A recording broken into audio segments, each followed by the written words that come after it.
नमस्कार। आप सबका मेरे क्लास में स्वागत है। आज मैं कक्षा तीसरी के भाषा माधुरी पुस्तक के तीसरे अध्याय हाथी और चिड़िया आप सबको पढ़ाने जा रहा हूँ।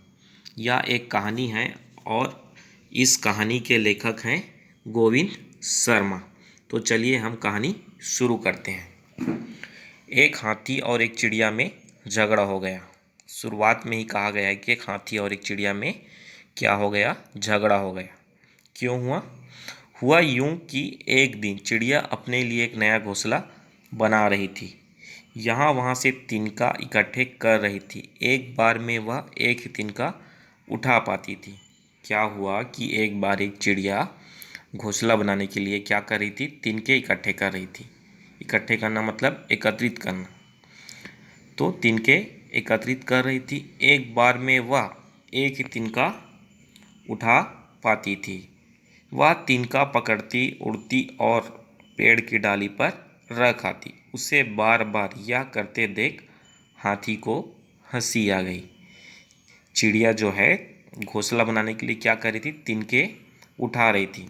वह तिनके को उठाती और पेड़ के डाली पर रख आती। उसे बार बार यह करते देखकर हाथी को हंसी आ गई और वह चिड़िया पर हंसता हुआ बोला कि बेचारी इतनी छोटी, इतनी कमज़ोर है कि एक से ज़्यादा तिनका उठा ही नहीं पाती।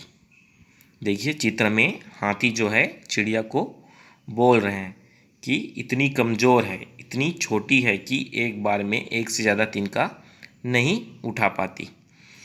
मुझे यदि ऐसे तिनके उठाने पड़े तो मैं हजारों लाखों तिनके एक बार में उठा सकता हूँ। आगे हाथी बोलता है कि अगर मुझे ऐसे तिनके उठाने पड़े तो मैं एक बार में हजारों लाखों तिनके उठा सकता हूँ।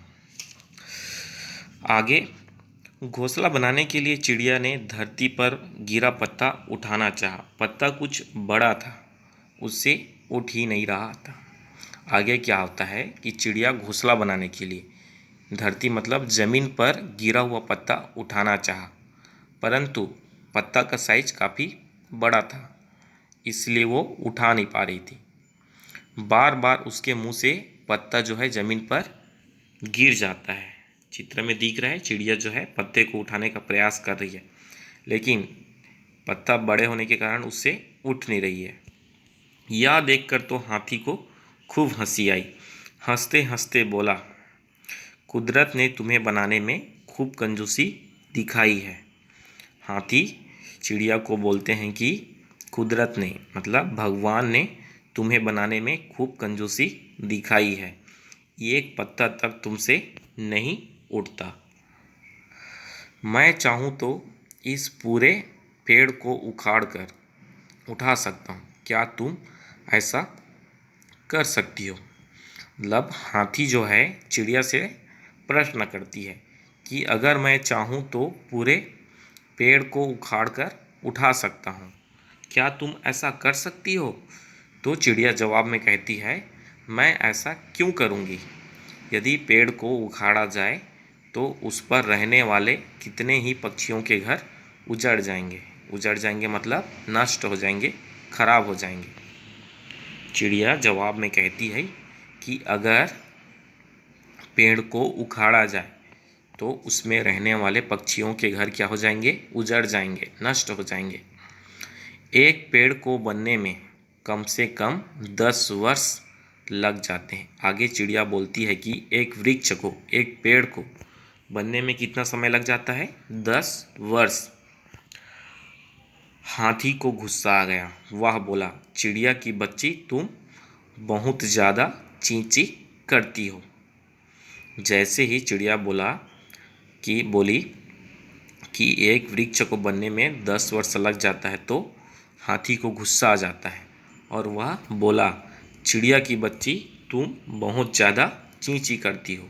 चींची करती हो मतलब बहुत ज़्यादा चिल्लाती हो। तुमने तिनके और पत्ता उठाकर मेरे सामने अपनी ताकत दिखाई है, मैं भी अपनी ताकत दिखाऊंगा।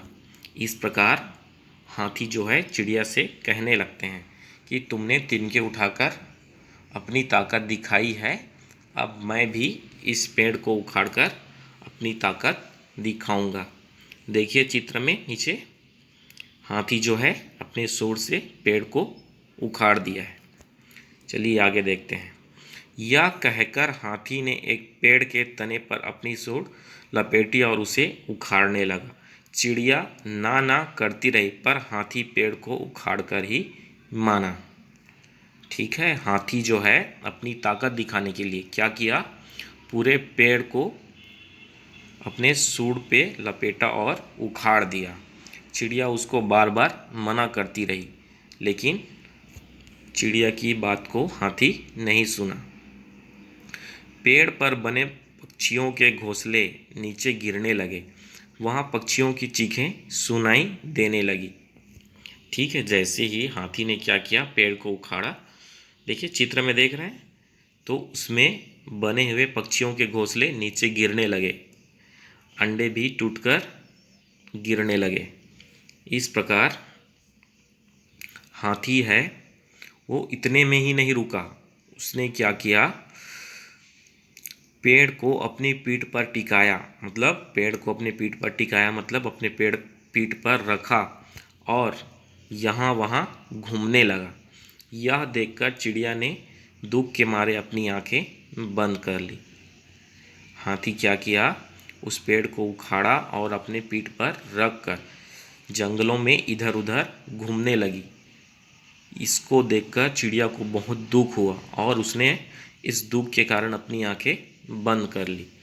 पर वहाँ एक आदमी भी था। आदमी ने अपनी आंखें बंद नहीं की थी। वह हाथी की ताकत देखकर पहले तो हैरान हुआ, फिर उसे उसकी ताकत का उपयोग सोचकर प्रसन्न हो गया।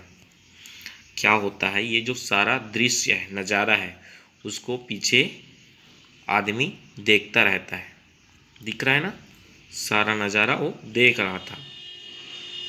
चूंकि चिड़िया ने तो अपनी आंखें बंद कर ली थी, पर वो आदमी बंद नहीं किया था। उसने सारा दृश्य देखा, सारा नज़ारा देखा और वह हाथी की ताकत देखकर पहले तो आश्चर्यचकित हो गए, हैरान हो गए। फिर उसकी ताकत का उपयोग सोचकर प्रसन्न होने लगे। वो सोचने लगा कि अगर हम इस हाथी को अपने वश में कर लें, ठीक है, और उनसे अपनी काम करवाएं, तो हमारे बहुत सारे काम वो हाथी कर सकते हैं। इस प्रकार सोचकर वो प्रसन्न होने लगे। अब आदमी ने और भी कई हाथियों को वश में किया और उन्हें सामान ढोने के काम पर लगा दिया। सभी हाथी उस पहले हाथी पर नाराज होने लगे। पहला हाथी बोला, मुझे भी इसका अफसोस है।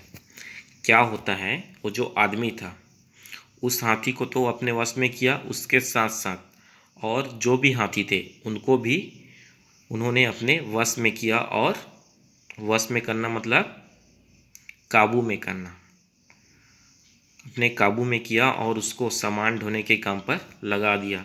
चित्र में दिख रहा है ना, कैसे लोग उसके ऊपर बैठे हैं, गद्दे लादे हुए हैं और कुछ लकड़ियों के टुकड़े को लेके चल रहे हैं।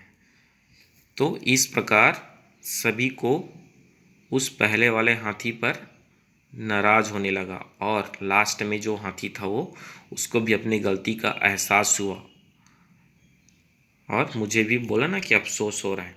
इस प्रकार तो बच्चों, इस कहानी से हमको यह शिक्षा मिलती है कि हमें कभी भी अपने ताकत पे घमंड नहीं करना चाहिए, ना ही उसका गलत इस्तेमाल करना चाहिए और ना ही किसी छोटी चिड़िया का मजाक उड़ाना चाहिए। ठीक है, थैंक यू।